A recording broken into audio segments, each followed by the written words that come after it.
Iran के जवाबी हमले के बाद अमेरिका की एयर डिफेंस व्यवस्था पर गंभीर सवाल खड़े हो गए हैं।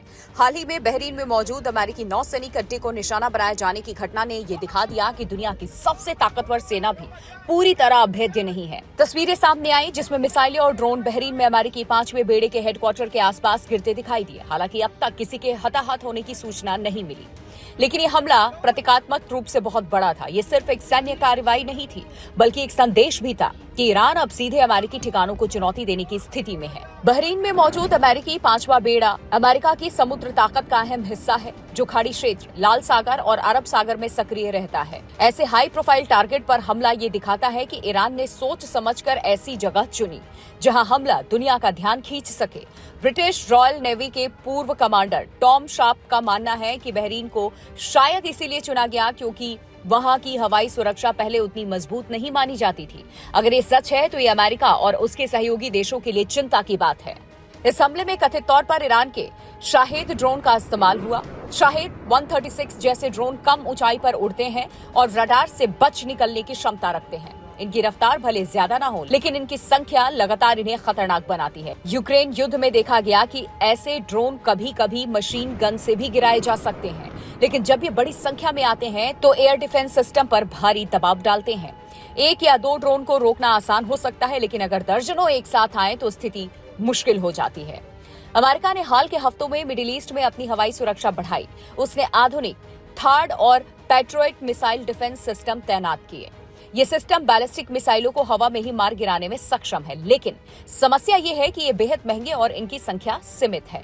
उदाहरण के लिए यूक्रेन के पास 10 से भी कम पैट्रियट बैटरियां हैं और वो अभी भी अपनी राजधानी की सुरक्षा के लिए संघर्ष कर रहा है। इससे समझा जा सकता है कि इतने बड़े इलाके में फैले अमेरिकी सैन्य ठिकानों की रक्षा करना कितना कठिन काम है। इसके अलावा अमेरिकी नेवी ने खाड़ी और पूर्वी भूमध्य सागर में ऑर्डले बर्क क्लास डिस्ट्रॉयर तैनात किए हैं।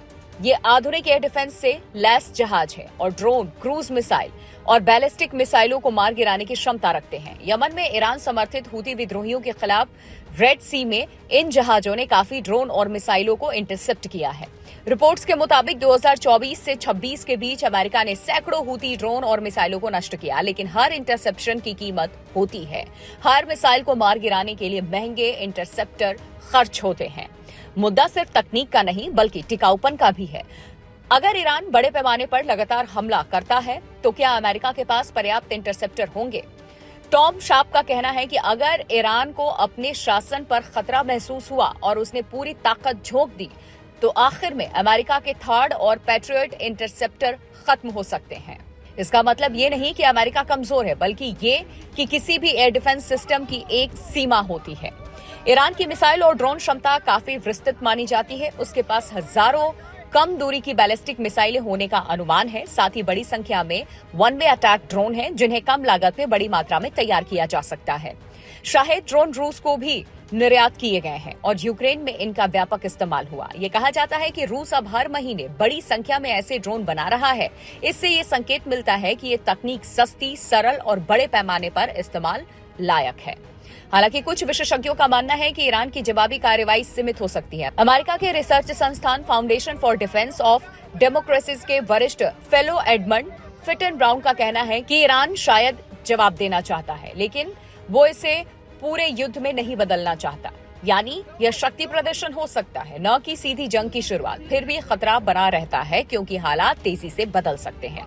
इतिहास बताता है कि सिर्फ हवाई हमले से किसी देश की सरकार बदलना या निर्णायक जीत हासिल करना आसान नहीं होता। 2011 में लीबिया में नाटो की बमबारी एक अपवाद थी, लेकिन उसके बाद भी वहां स्थिरता नहीं आई। अगर अमेरिका और ईरान के बीच टकराव लंबा खिंचता है तो ये सिर्फ मिसाइलों की लड़ाई नहीं होगी, बल्कि आर्थिक और राजनीतिक दबाव की भी लड़ाई होगी। ईरान के पास एंटी शिप मिसाइलों का भी बड़ा जखीरा है। अगर अमेरिकी नौसेना उसके रेंज में आती है तो खतरा बढ़ सकता है। साथ ही ईरान के पास तेज रफ्तार छोटी हमलावर बोट भी है, जो खाड़ी जैसे संकरे जलमार्ग में परेशानी पैदा कर सकती है। ऐसे में समुद्री सुरक्षा भी एक बड़ी चुनौती बन सकती है। यूक्रेन युद्ध ने दुनिया को दिखाया है कि एयर डिफेंस कितनी अहम है। राष्ट्रपति व्लादिमीर ज़ेलेंस्की लगातार अपने सहयोगियों से एयर डिफेंस सिस्टम की मांग कर रहे हैं। यूक्रेन का अनुभव बताता है कि जब सैकड़ों ड्रोन और कई मिसाइलें एक साथ दागी जाती हैं तो पूरी तरह रोकना बेहद मुश्किल हो जाता है। ये चुनौती अमेरिका के सामने भी हो सकती है अगर संघर्ष बढ़ता है। अमेरिका के पास संसाधन ज्यादा हैं और वो इजराइल जैसे सहयोगियों के साथ मिलकर ईरान की ड्रोन और मिसाइल फैक्ट्रियों को निशाना बना सकता है। लेकिन किसी देश की पूरी सैन्य क्षमता को खत्म करना आसान नहीं होता।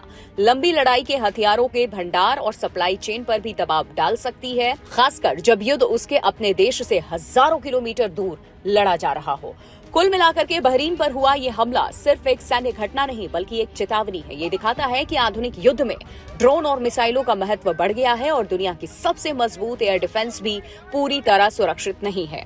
आने वाले दिनों में ये देखना अहम होगा कि क्या ये टकराव सीमित रहता है या एक बड़े क्षेत्र संघर्ष में बदल जाता है।